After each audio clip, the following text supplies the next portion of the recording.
One of the big questions is, what is money? For practical purposes, it exists in a series of heterogeneous databases, very different databases. do you believe in crypto? Digital currency may be an answer, but it is the highly speculative asset. I do own Bitcoin. There is no second best. Welcome to the Crypto Curious podcast, your weekly crypto crash course. Every Wednesday, join us in the dynamic world of cryptocurrency as we cover everything from major news stories to short, sharp news bites. If you're new to crypto, we recommend starting with our early episodes where we break down the basics and give you a solid foundation to understand the crypto world. But today is a little different. It's our final show for the year, and what a year it has been. Later, we'll still bring you the week's must-know news from crypto. But first, we're taking a step back to look at the roller coaster ride that was 2024. From Bitcoin smashing 100K US dollars to meme coins taking over, game-changing political moves, and the rebirth of DeFi, this year has reshaped crypto landscapes in ways that no one could have predicted. So sit back and we'll unpack the stories, trends, and turning points that defined the crypto space this year. My name's Tracy, and as always, Blake and Craig are here. Hey, guys. Hey, Trace. How you doing? Good. Excited for our last episode, Craig. What a year it's been. Probably the most, if you told me this time last year that we'd be having this episode and Bitcoin was 100K, I would not believe you. So completely crazy year, another crazy year in the crypto space, and another crazy year of us three trying to decipher what's happening. And we still don't really know what we're talking about. So thank you if you're still here and listening. We appreciate it. Well, it's always a crazy ride in crypto. And like you said, we're sitting at, I think, 106 US, and in Australian dollars, that is 167,000, which does make it sound pretty grandiose, doesn't it, Blake? That's right, yeah. I thought if crypto was a little bit quiet this time of year, we could take a little bit more of a break, but it doesn't look like it's going to be the case. We did. We took more of a break the last 2 years, actually, over Christmas, but we thought we'd only take 2 or 3 weeks this year. So we'll be back with you on around about the 8th of January. But let's get into it, like we said at the top of the show, and talk about some of the highlights this year. And let's start with the king, Bitcoin, the undisputed heavyweight champion of 2024. It feels like forever ago, but the year kicked off with a monumental anticipation as we waited for the approval of the spot Bitcoin ETF. We talked about it every episode, and it finally did happen in January, and it was like the starting gun for what was one of the most exciting years in Bitcoin's history, from the halving event to the wild swings of prices, and now finally, like we said, breaking 100K at the start of December. Bitcoin did really lead the market this year and dominated it, boys. What do you think did this ETF approval and the halving, how did it shape Bitcoin's story this year? Well, I think the Bitcoin story, and it really comes down to it taking everybody off guard, the approval. I don't think anyone really thought it was going to happen in January. From memory, I believe the last deadline was like in May or March or something like that. So when it came through January, the market was caught a little bit offside. I think that's when we saw the huge peak, which was before the halving in April, which it went into all-time high to 73K. And I think just the perfect trifecta of ETF, halving, and even Michael Saylor and the changing political landscape in the US just made Bitcoin a very attractive asset. Yeah, I think what was so surprising about that as well is that Bitcoin had never reached an all-time high pre-halving, which happens every 4 years. And for those that don't know, the Bitcoin halving is the inflation rate of Bitcoin changing every 4 years. So a lot of people were surprised. And as a result of that, then we had a pretty sideways movement for another 6-7 months throughout the rest of the year. But even, when we reflection here, the week it was approved, I don't know if you guys remember, but typical crypto fashion with heaps of tomfoolery involved. Gary Gensler's Twitter was hacked. They said it was approved, and then Bitcoin pumped, and then Gensler came out and said, hasn't been approved yet, dumped, and then it was approved 2 days later by his official account, and they said, okay, yes, now it's approved. So the market was a bit volatile at that point. But yeah, I think, Trace, this year we saw Trump welcome Bitcoin specifically to his world. Crypto became a voting block for him, and he was even in Bitcoin Miami spruiking the asset class. So just insane year for Bitcoin.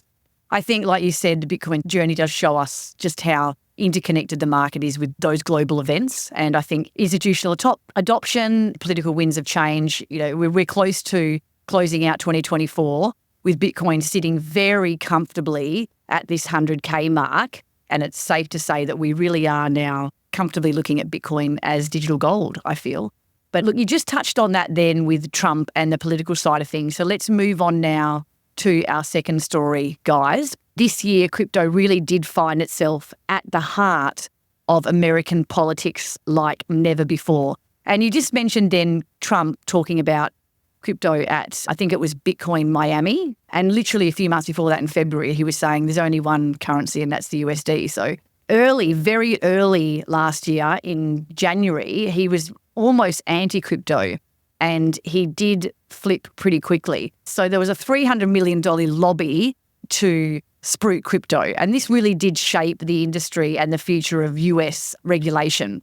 So there was no surprises there about the win, to be honest. What are your thoughts about how crypto leaders as part of Coinbase, Ripple, Andreessen Horowitz, they all took the plunge as part of this super PAC, this political action committee? Was this necessary or was it risky for the industry? But it played out, I guess. Yeah, I think it was really important, particularly in that regulatory environment, because the regulators and the banking system and many politicians were so adverse to the crypto industry growing and flourishing. So they needed to do it and they executed and they did really well. And as a result, now Trump is having a crypto committee, is embracing the technology. And I think in part this lobbying effort worked. Thoughts, Craig? Yeah, look, I think the crypto market really came to intersection with FTX and Binance. I think when those two guys collapsed, retail really got screwed over, especially with FTX. And then we all knew that Sam was lobbying the political environment. And I think it was necessary, as Blake mentioned, that Brian Armstrong spent probably 2 years in Washington. I'm sure he didn't want to be there. And it just sort of worked out that all of these conversations and all of these things came ahead on an election year, and it was actually able to make a difference this year. And Coinbase had an initiative called Stand with Crypto and did lots of publicity about this in the US. There were buses driving around Washington, D.C. with Stand with Crypto, with some data around how many Americans had participated in the ecosystem and how important it was for innovation. And now the Stand with Crypto movement is coming to Australia with events in all major cities in order for the regulatory environment here to be shaped in a responsible way. And what we've seen just in the past few weeks is a big shake-up in that space and some real concerns from the industry. So I think that movement will start gaining some traction here as well. Yeah, and we might probably give you folks some more information about that in the new year when things are going on in your capital city that you might want to be involved in. Isn't that right, Blake? That's right. Yeah, it's really important. Yeah. Okay, look, so crypto success in 2024 might be a dream scenario for the industry, but it also raises some questions around the role of money in politics. I've seen a little bit of talk around this. Will this approach lead to some lasting regulations, or does it set some kind of dangerous precedent? Either way, it's been good for the markets for the last few months, and I think it will continue to do so leading into next year. Let's move on to our next story, boys. Let's talk about meme coins. And Solana maybe for a moment, because it's been a massive year for Solana. After touching all-time highs, Solana has cemented itself as a key player in crypto this year. A big part of this resurgence has been the meme coin mania. Meme coins exploded this year, are growing by an incredible 330% to hit a market value of $140 billion, making up 11.21% of the crypto market. That's excluding Bitcoin and Ethereum. These so-called joke coins may have started as memes, but they've also become gateways for retail investors and speculative people to have a go at putting their money in there during these rallies. And some people are really making good coin here, but they're also part of communities that people get addicted to and they feel part of. And I think a lot of people really do have a problem with these meme coins, but let's talk about them. It's been a mad year. Do you think they've captured too much attention, and will they roll into 2025 with as much gusto? Absolutely, Trey. It's been crazy watching it grow. And I've said this a few times on the show, but if we cast our minds back, 2017, there was a thing called ICOs. that captured the retail speculation market. 2020, 2021, it was NFTs, where people were in Discords trying to get previous pre-release NFTs, part of a community. In 2024, the retail story was meme coins. And I think Solana played a huge role in that. As we know now, Ethereum was the home of ICOs, the home of NFTs. But this year it was Solana because ETH's too expensive, it's too slow. And Solana really innovated the casino game or the casino aspect of crypto. Applications like Pump Fun made it easy for, you could make a meme coin in 3 clicks, a funny meme, make a Twitter, make some jokes, and then all of a sudden you've got advocates buying your token, shilling it to their friends. And really, I think what the Solana innovation is something that was very important this year. They had Telegram bots that were linked to your Solana wallet, so you could trade chatting to an AI bot. And obviously Solana scaled with their phone product, which was also, I think, later last year, where you got Bonk, Dog with Hat, and then all of a sudden your airdrops from the meme coins were worth more than the phone itself. So yeah, particularly Pump Fun, I mean, they accounted for 15% of all meme coin market cap volume, and it turned into a complete circus. I think it's really important to point out that at the start of 2024, the meme coin total market capitalization, the value of all the meme coins combined, was 3.16% of the total crypto market capitalization. And now it's jumped to 11.2% of the total crypto market capitalization.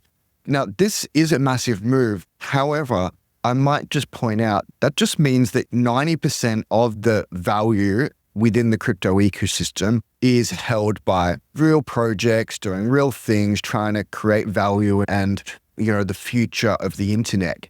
And with 11% of that allocated to gambling essentially, or participating in a community that, you align with or your friends are in, seems not unreasonable to me. If we saw 30% of the ecosystem being captured by meme coins, then that would raise some serious alarm bells for me. But 10%, people can gamble, are happy to gamble with 10% of their portfolio, as long as a majority of that is made up of high quality projects. And I think that's a good point, Blake. And with crypto, the failed applications this year that I thought would do really well was GambleFi. I thought things like Rollbit, crypto gambling would do well, but it seems that meme coins have created its own gambling ecosystem and way of speculation that you can't replicate anywhere else. And I think that's the kicker. I might just point out there as well that the large crypto casinos those large crypto casinos that accept payments in crypto don't necessarily have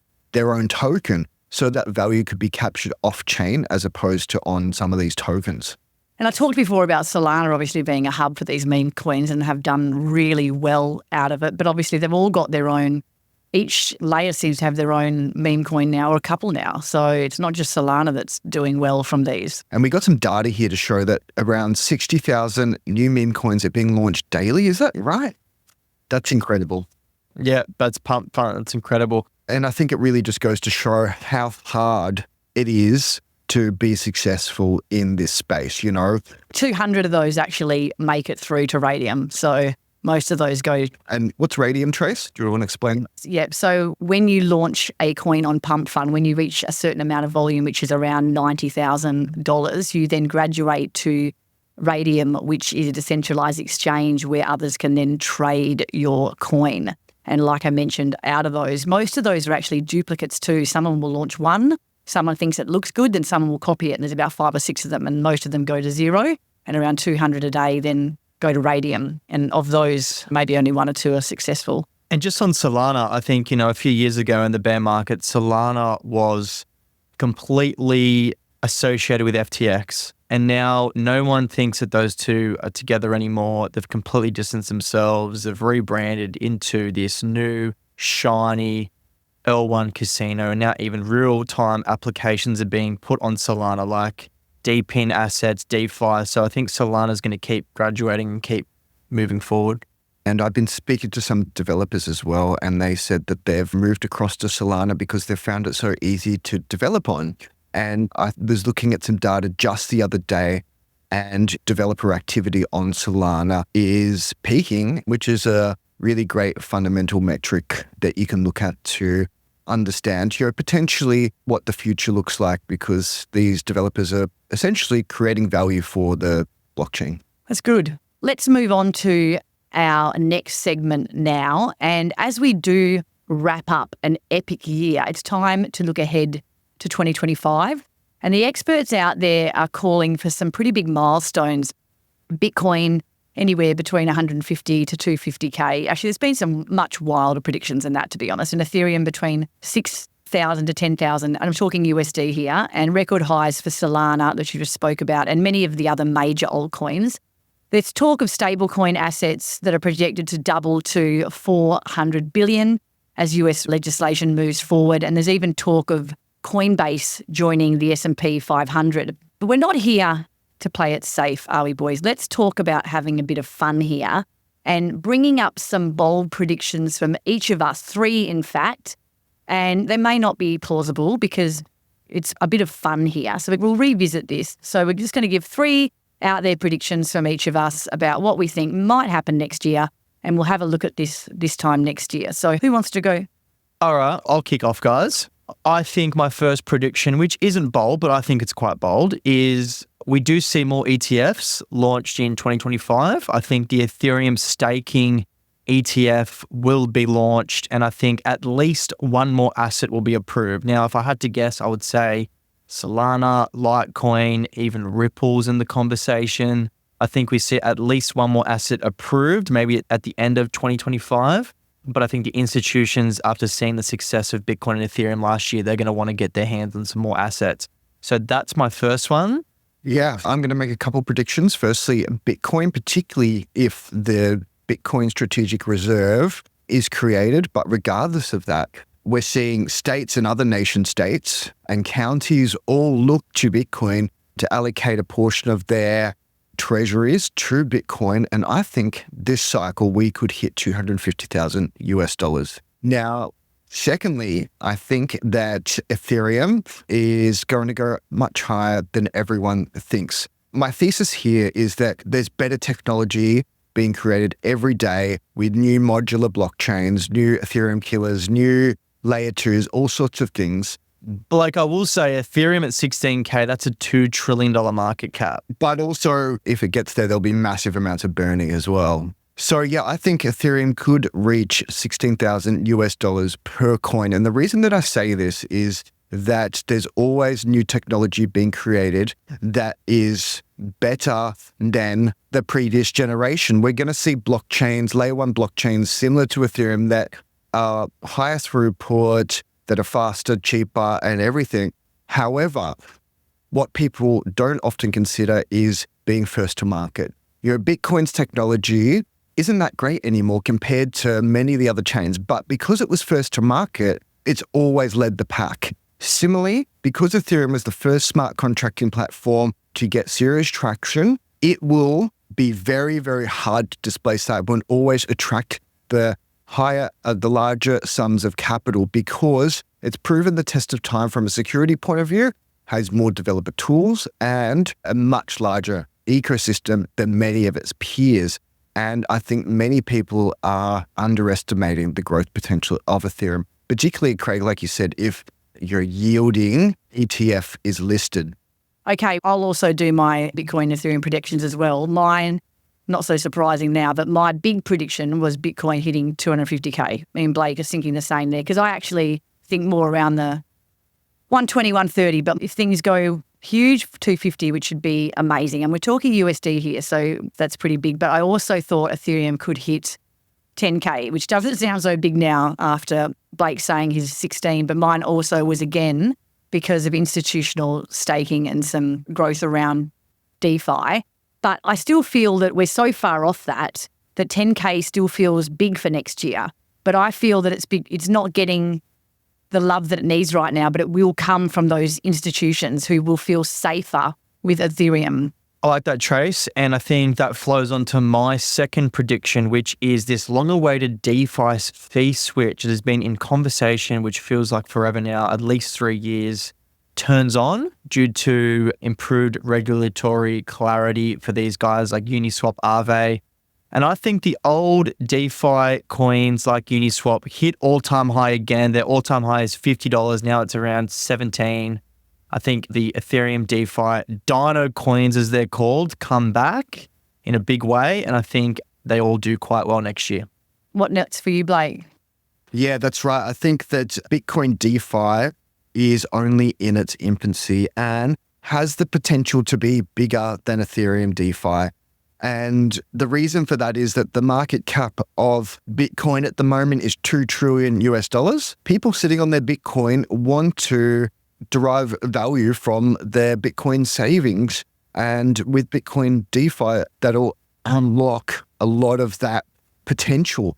And for example, if the situation comes about where even just 20% of the total of Bitcoin is in Bitcoin DeFi, which is 400 billion, and then reallocates into the crypto ecosystem, that's a lot of money coming in, fresh money to invest into other parts of the ecosystem. Yeah, I love that one. I don't think that's such a bold prediction at all. I think you're spot on there. I'm looking forward to seeing what we're talking about with that one this time next year. All right, my second one, I think there will be some kind of viral AI-powered meme coin that hits the top 10 by market cap. And I'm talking about something that's like a chat GPT, but on the blockchain, but something big because it's just starting to ramp up now. I've started to do a little bit of research myself on this AI-powered stuff. Top 10, that is bold. It's meant to be bold. I get a kudos if it makes it to the top 50. So there you go. And I'm going to match you on a top 10 prediction. I think that the new Pudgy Penguins token, which we're going to talk about, will go into the top 10 in 2025. And the reason for that is because they're the cutest little NFTs. They have real life application. They're in all Walmart. I'm getting messages from my friends who haven't touched crypto in years asking about Pudgy Penguins. And I think the way they're going about it and the way that they're incentivizing users and they're incentivizing activity and their token launching to all the community, I think it has the recipe to hit some real virality next year. And I actually might get some tokens from my airdrop. So let's keep our fingers crossed on that one. No doubt we're going to hear all about it if that happens, ladies and gentlemen. So I do have an agenda here. But I also think I think top 20 was bold, but then I heard you say top 10, so I'm going to match you top 10. All right, that's your third one. What's your third one, Blake? I think I gave this prediction last year. You gave this away last week, mate. Yeah, but $100 billion meme coin, which is obviously ridiculous. Yeah, we've seen $100 billion meme coin in AUD, but it will hit $100 billion USD, which is really unprecedented. It's incredible to think that that's even possible. Now, which one do you think it is? Dogecoin, for sure. Well, it topped at 82, so last cycles. Yeah, that could be. All right, and my last one, I think meme coins don't fade away next year, but evolve into some kind of utility-driven ecosystem. The first meme coin DAO funds some kind of real-world project like a movie or a charity initiative or something weird like that. And we might even see Dogecoin becoming an official payment option for some kind of Fortune 500 company like Tesla or something bigger. So, all right, well, there you go. Those are our bold predictions for 2025. Who knows which one of these will hit? I reckon a couple of those are going to land. But if we're taught anything this year, it's that crypto will always find a way to surprise us. But we will be here to cover it all as it unfolds. And it's going to be a cracker of a year next year, that is for sure. And this is a perfect time always to take a break. When we come back, our short, sharp news bites to round out the year. Welcome back. You're listening to the Crypto Curious podcast. Time now for our short, sharp news bites brought to you by the Bamboo app. Craig's up first. I did touch on it before, Trace, but the Pengu token launch is happening actually yesterday for when you're hearing this podcast. It's launching on Solana. We spoke about this last week. This is a hotly anticipated token launch. You might remember Pudgy Penguins as the very cute NFTs that have toys in Walmart, and they have other projects like Little Pudgies, Rogs, Soulbound tokens. So they've almost rejuvenated the NFT space. Their Pudgy Penguin floor price went past 100,000. I think it's actually more expensive than a Bitcoin right now. And we're going to let you know how this plays out in January. We'll put it in our community and let you guys know what the go is. But 50% of all tokens are being airdropped on day one. and they're all set aside for Pudgy Penguin holders. So this is huge news. Let's see how it goes. What's up next, Blake? All right. Next up, Microsoft shareholders vote no on a Bitcoin reserve. Like we've said previously, Michael Saylor has pitched the Microsoft board to allocate a portion of their corporate funds to Bitcoin, and they've voted that down, citing volatility. So I think this is a missed opportunity for Microsoft. They're going to have to buy it at some point in time, but today is not the day.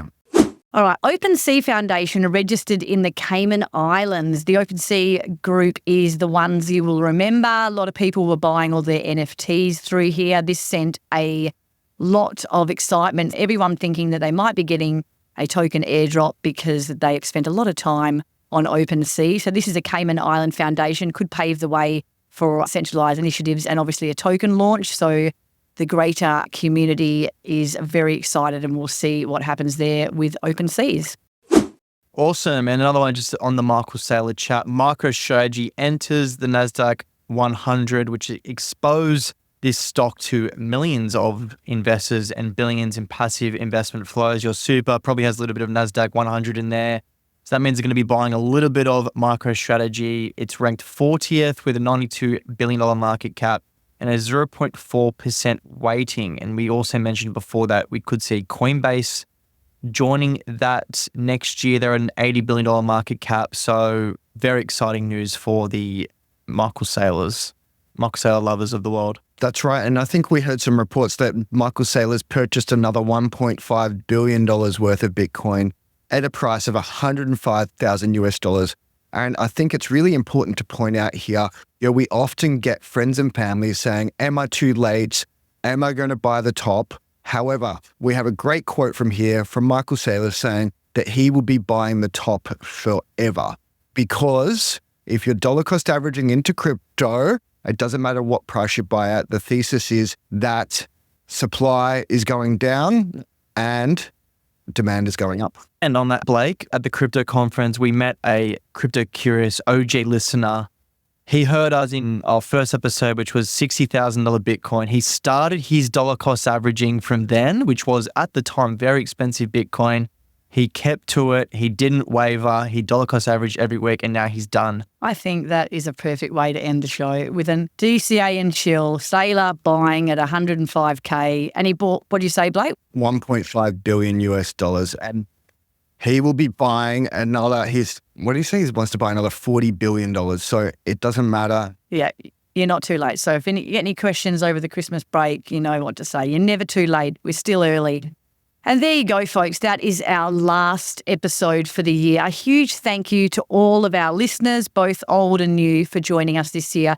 We'll be taking a short break, but we'll be back on Wednesday, January the 8th, ready to bring you all of the crypto news, insights, and laughs that you've come to love. Your support has meant the world to us, and we can't wait to kick off 2025 with you all. If you do have people asking questions over the break, then let them know that there is a podcast called Crypto Curious out there that will help them level up. And again, tell them to go back to the early episodes. Those first 10 will really help them understand this space. So until we are back, stay curious, stay connected. You can do this by joining the Facebook group, our Instagram page. We also have a weekly crypto newsletter that Deb, our marketing guru, spends a lot of time putting together. So subscribe to that. Subscribe to this button where you're listening to us right now. And if you're looking to DCA into the crypto market, have a look at the Bamboo app. Don't forget to use the code CURIOUS to get $10 of free Bitcoin to get you started. There's a link in the show notes below. That's it, boys. Let's sign off. Bye, guys. Happy holidays. Merry Christmas. See you later. Enjoy. Bye for now.